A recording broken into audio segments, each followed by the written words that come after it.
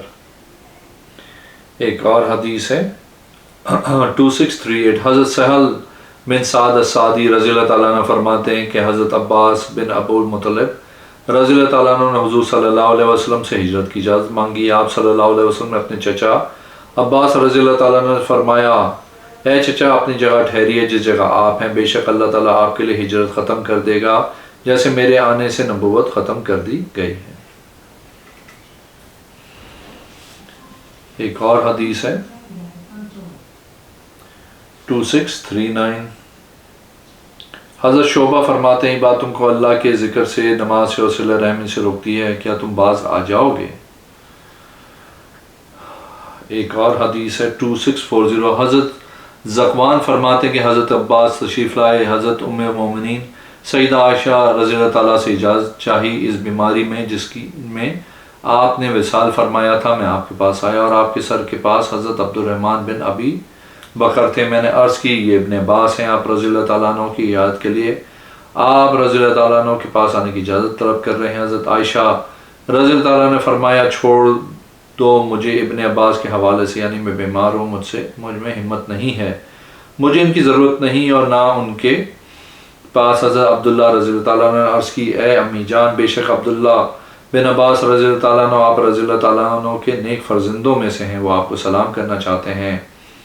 حضرت عائشہ رضی اللہ تعالیٰ عنہ نے فرمایا ان کو اجازت دے دو اگر تو چاہتا ہے۔ حضرت ابن عباس رضی اللہ تعالیٰ عنہ تشریف لائے، اس کے بعد بیٹھ گئے۔ عرض کی اللہ کی قسم آپ کو خوشخبری ہو، آپ کے درمیان اور ان کے درمیان جو دنیا سے چلے گئے ان سے ملاقات کا اتنا وقت رہ گیا ہے جتنا روح کا جسم سے جدا ہونے کا ہے۔ آپ رضی اللہ تعالیٰ عنہ نے بھی کہا اے ابن عباس یہ بھی ہوگا؟ حضرت ابن عباس رضی اللہ تعالیٰ عنہ نے عرض کی آپ حضور صلی اللہ علیہ وسلم کی تمام ازواج پاک سے زیادہ محبوب تھیں، حضور صلی اللہ علیہ وسلم آپ ہی کو پسند کرتے تھے۔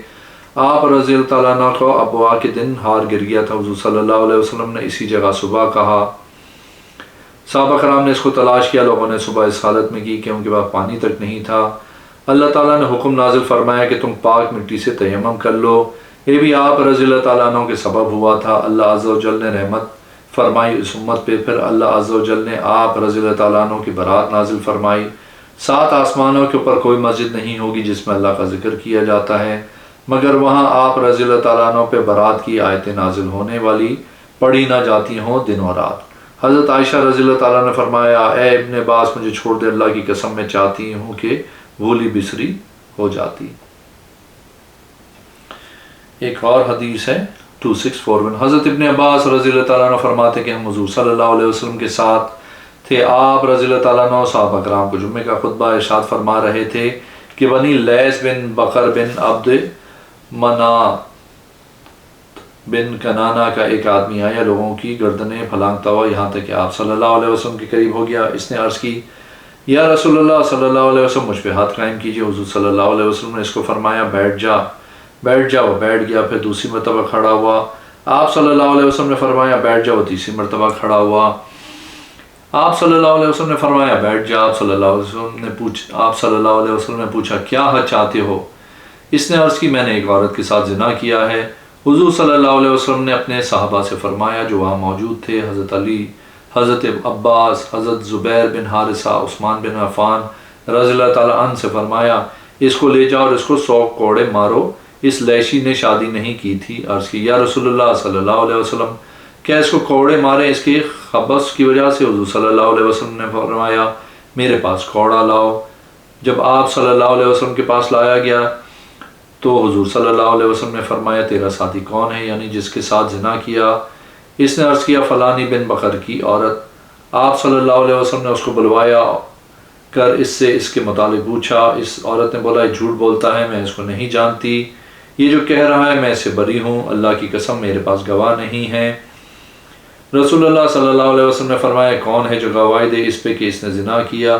یہ عورت تو انکار کر رہی ہے، اگر تیرے پاس گواہ نہیں تو میں تم کو چھوڑ دوں، اس کو حد لگاتا ہوں ورنہ حد فریہ لگاتا ہوں۔ عرض کی یا رسول اللہ صلی اللہ علیہ وسلم میرے پاس گواہ نہیں۔ آپ صلی اللہ علیہ وسلم نے اس کو حد فریہ لگوائی 80 کوڑے۔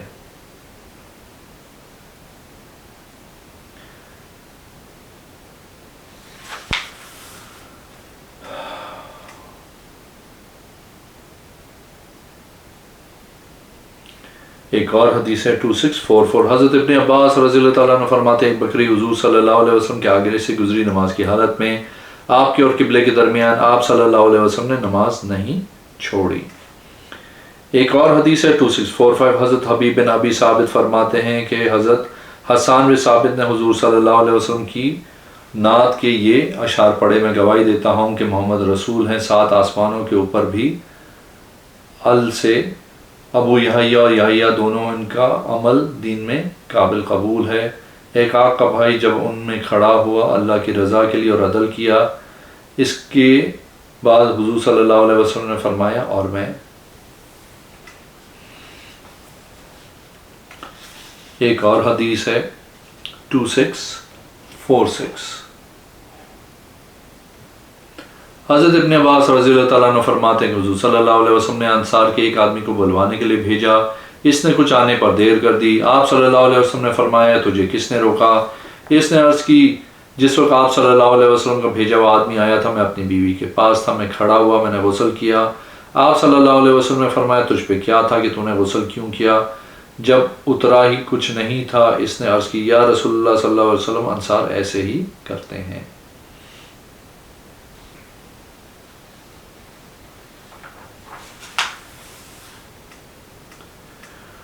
ایک اور حدیث ہے 2648، حضرت ابن عباس رضی اللہ تعالیٰ عنہ فرماتے ہیں اللہ عز و جل کے ارشاد کے متعلق از یکشا صدرا تو ما یکشا، کہ حضور صلی اللہ علیہ وسلم نے فرمایا میں نے اس کو دیکھا یہاں تک کہ میں ثابت قدم رہا، پھر سونے کا فرش حائل ہو گیا۔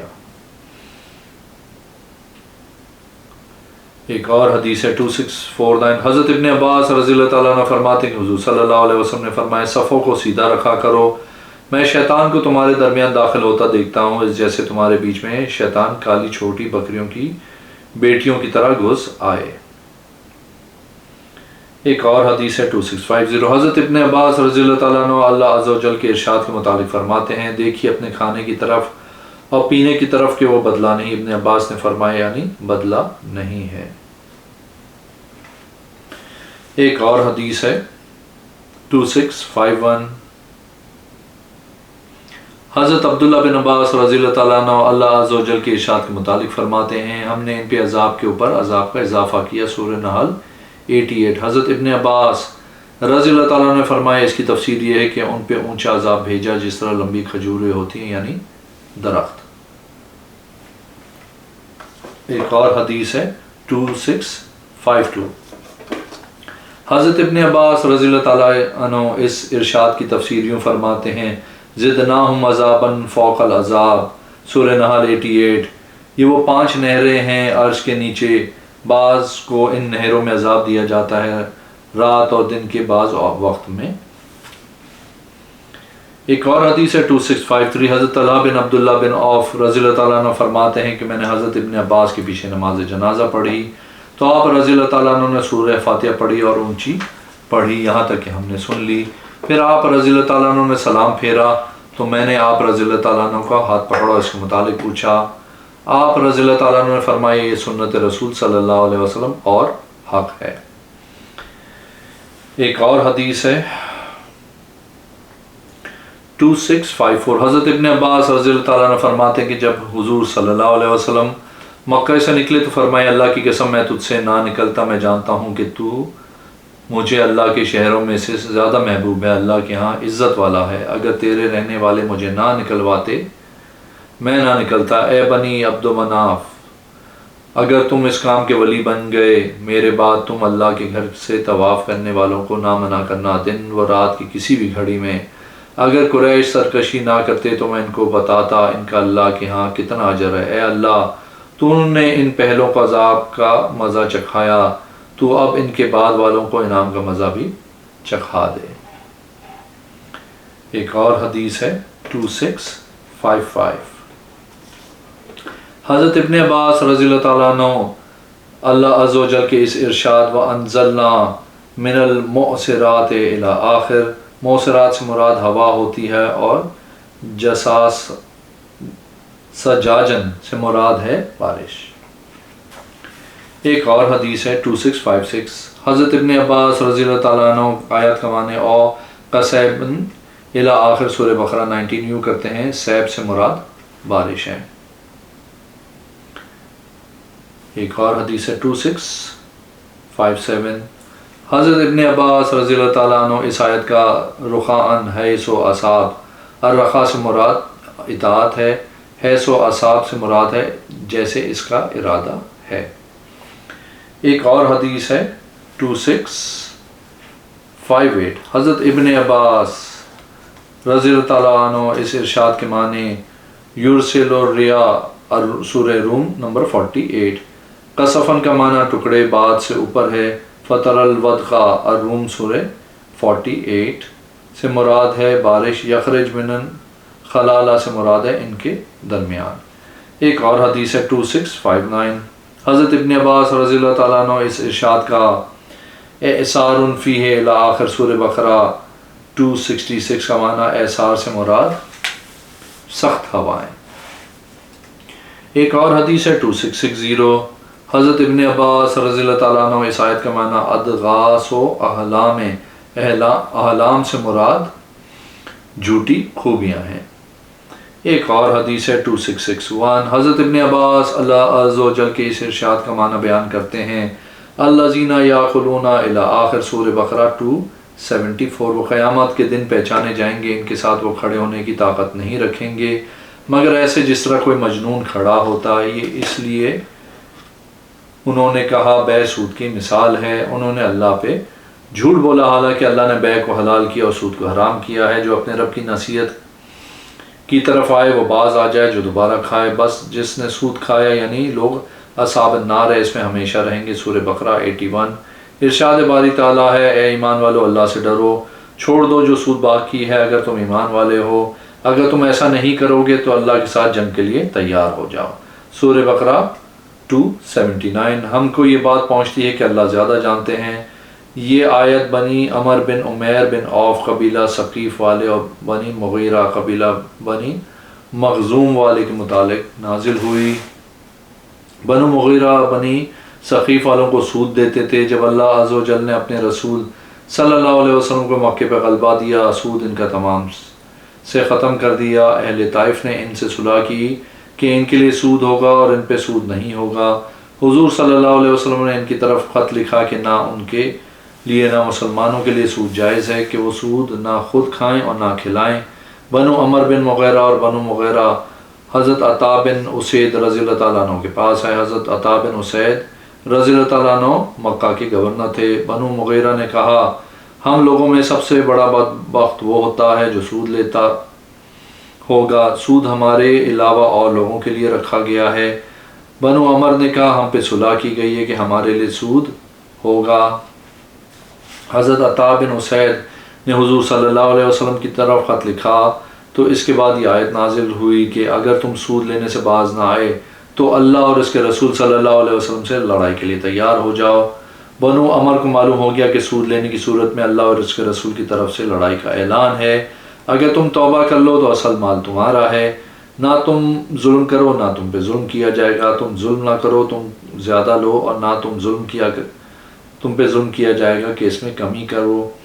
اگر تنگ دست ہو تو مہلت دو، اگر صدقہ کر دو تو تمہارے لیے بہتر ہے۔ اگر تم جانتے ہو اللہ سے ڈرو اور اس دن سے کہ تم اس کی طرف لوٹ کر جاؤ گے، پھر ہر جان کو پورا پورا اجر دیا جائے گا جو اس نے کمایا اور ان پہ ظلم نہیں کیا جائے گا۔ یہ آیت ذکر کی اور سورہ نساء کی آیت ذکر کی، دونوں قرآن کی آخری آیت نازل ہوئی۔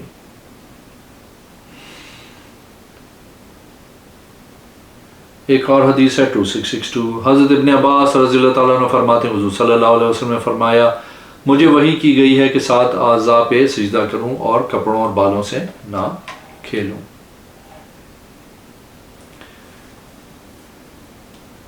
ایک اور حدیث ہے 2663، حضرت ابن عباس رضی اللہ تعالیٰ عنہ فرماتے ہیں حضور صلی اللہ علیہ وسلم نے کلی کی اور ناک میں پانی ڈالا اور اپنے چہرے دونوں ہاتھوں کو کوہنیوں تک دھویا، ایک ایک مرتبہ سر کا مسح کیا۔ ہمارے اصحاب فرماتے ہیں حضرت ابن عباس رضی اللہ تعالیٰ نے فرمایا آپ نے دونوں پاؤں بھی دھوئے۔